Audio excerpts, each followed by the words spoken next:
क्या आपको पता है हमारी किडनी ट्रांसप्लांट कैसे होती है? क्या सच में डॉक्टर असली किडनी निकालकर नकली किडनी फिट कर देते हैं?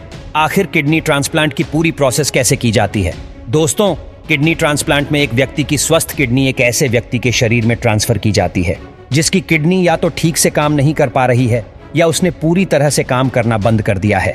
लेकिन किडनी ट्रांसप्लांट होता कैसे है, ये जानने से पहले हमारे लिए यह जानना जरूरी है कि किडनी का हमारे शरीर में काम क्या है और वह काम कैसे करती है।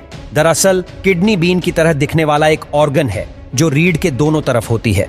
आमतौर पर माना जाता है कि ये पेट के पास होती है, लेकिन असल में ये आंत के नीचे और पेट के पीछे की तरफ होती है। हर किडनी 4 या 5 इंच की होती है। इनका मुख्य काम वेस्ट प्रोडक्ट्स को खून से फिल्टर करके यूरिन में चेंज करना है। यदि किडनी इस क्षमता को खो देती है तो बॉडी में वेस्ट प्रोडक्ट्स जमा हो जाते हैं जो जीवन के लिए खतरा पैदा कर सकते हैं।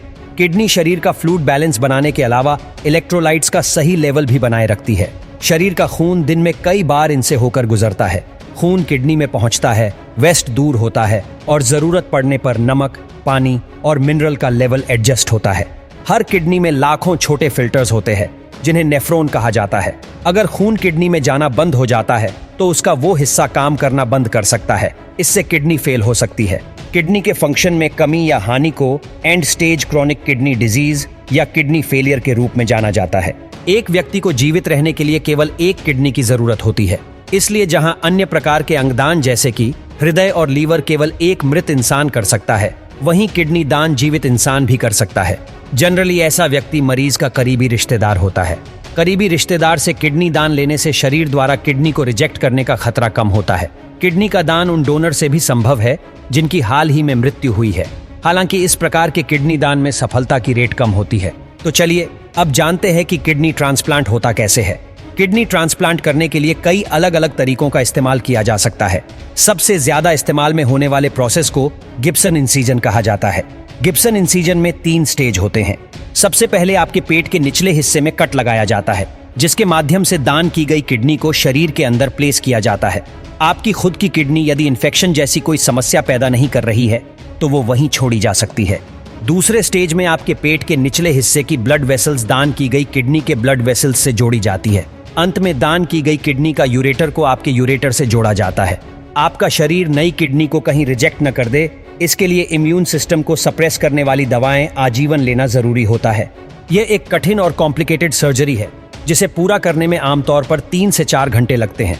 लेकिन किडनी ट्रांसप्लांट की सक्सेस रेट क्या है और इसके क्या रिस्क है, चलिए इसके बारे में थोड़ा जानते हैं। यदि कोई मरीज किसी जीवित आदमी से किडनी लेता है तो उसके सर्वाइवल चांसेस 1 साल तक 90 to 95%, 5 साल तक 82% और 15 साल तक 60% होते हैं। ट्रांसप्लांट के बाद मामूली इन्फेक्शन होना आम बात है, लेकिन कभी कभी कुछ और कॉम्प्लिकेशन भी हो सकते हैं, जैसे यूनिरीट्रैक्ट इन्फेक्शन, इन्फ्लुएंजा, जुकाम और फेफड़ों का इन्फेक्शन।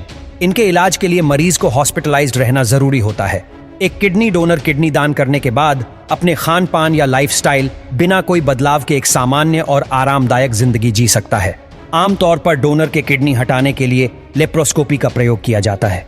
लेप्रोस्कोपी का फायदा यह है कि इसमें दर्द कम होता है और हॉस्पिटल में कम समय तक रुकना होता है। वे लोग जिन्हें किडनी डोनर नहीं मिलता, उन्हें मृतकों से मिलने वाली किडनी के लिए वेटिंग लिस्ट में अपना नाम डालना होता है। तो दोस्तों, आज के लिए बस इतना ही।